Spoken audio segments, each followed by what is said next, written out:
নমস্কার বন্ধুরা, এই মুহূর্তে কিন্তু অন্নপূর্ণা যোজনার এক নতুন আপডেট উঠে আসছে। আজকে কিন্তু শুভেন্দু অধিকারী মুখ্যমন্ত্রী তিনি প্রেস কনফারেন্স করে জানিয়ে দিয়েছেন যে কারা কারা ফাইনালি অন্নপূর্ণা ভাণ্ডারে 3,000 টাকা পাচ্ছেন।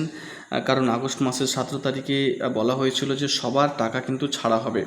তো সেইভাবেই কিন্তু যে টার্মস অ্যান্ড কন্ডিশন সেটা বেরিয়ে এসেছে। তো কারা কারা পাবে না এবং কারা কারা পাবে আজকের এই ভিডিওটিতে পুরোপুরি স্পষ্ট করে জেনে নিন।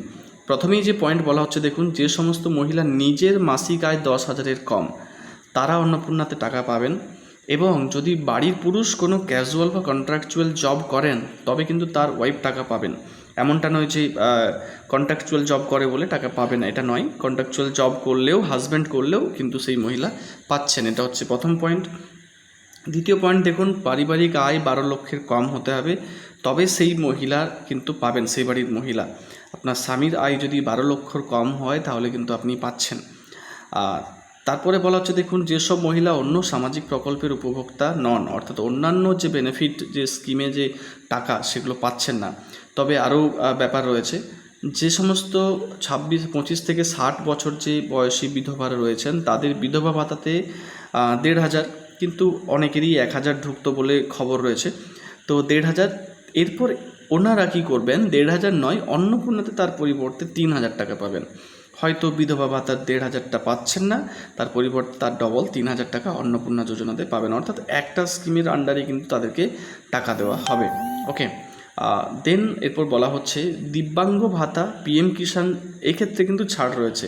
আপনি দিব্যাঙ্গ ভাতার পাশাপাশি অন্নপূর্ণার ভাতা পেতে পারেন, পিএম কিষাণের পাশাপাশি কিন্তু এটাও পেতে পারেন, অন্নপূর্ণা পেতে পারেন। অর্থাৎ ওনাদের ক্ষেত্রে কিন্তু এই টাকা পাওয়ার পাশাপাশি অন্নপূর্ণাতেও 3,000 টাকা আপনি পাচ্ছেন। আর শহরাঞ্চলে 3টির বেশি ঘর বিশিষ্ট বাড়ি থাকলে ওই পরিবারের মহিলা কিন্তু পাবেন না। তবে গ্রামীণ এলাকাতে এটা কোনো ইস্যু নয়। অর্থাৎ গ্রামীণ এলাকায় যদি 3টির বেশি আপনার বাড়ি থাকে তাহলে আপনি কিন্তু টাকা পাবেন, যেটা কিনা রিজেক্ট করা হয়েছিল বেশিরভাগ ক্ষেত্রেই। আগের মাস থেকে এই ব্যাপারটা ইস্যু হয়েছিল যে যাদের 3টের বেশি বাড়ি আছে বা কিছু রুম আছে তাদেরকে টাকা দেওয়া হবে না, কিন্তু এইবারে ওই ইস্যুটা রিজলভ করা হয়েছে। গ্রামীণ এলাকাতেও 3টে বাড়ি থাকলে আপনি টাকা পাচ্ছেন। আর কর্পোরেশন এলাকায় 50 ডেসিমেলের কম জমি কিন্তু থাকতে হবে, কিন্তু পুরসভা এবং পঞ্চায়েত এলাকায় এটি ছাড় দেওয়া হয়েছে, তাহলে কিন্তু আপনি টাকা পাবেন 50 ডেসিমেলের কম জমি কর্পোরেশন এরিয়াতে। আর একটা বিষয় যে 25 থেকে 60 বছর বয়স হতেই হবে, এটা তো একটা কমন নিয়ম। এবং 17ই আগস্ট থেকে সবার অ্যাকাউন্টে কিন্তু টাকা চলে আসবে।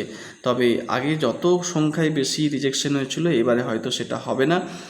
এবারে বেশি বেশি সংখ্যায় কিন্তু টাকা সবাই পাবেন। তো সুতরাং অবশ্যই ভিডিওটি অন্যদের সাথে শেয়ার করবেন। এটা হচ্ছে final terms and conditions Annapurna ভাণ্ডার পাওয়ার জন্য। এবং ভিডিওটি লাইক করতে ভুলবেন না, এবং চ্যানেলটি ফলো করে রাখবেন, সাবস্ক্রাইব করে রাখবেন, যাতে করে পরবর্তীতেও যে কোনো আপডেট আপনারা এই চ্যানেল থেকে পেয়ে যান।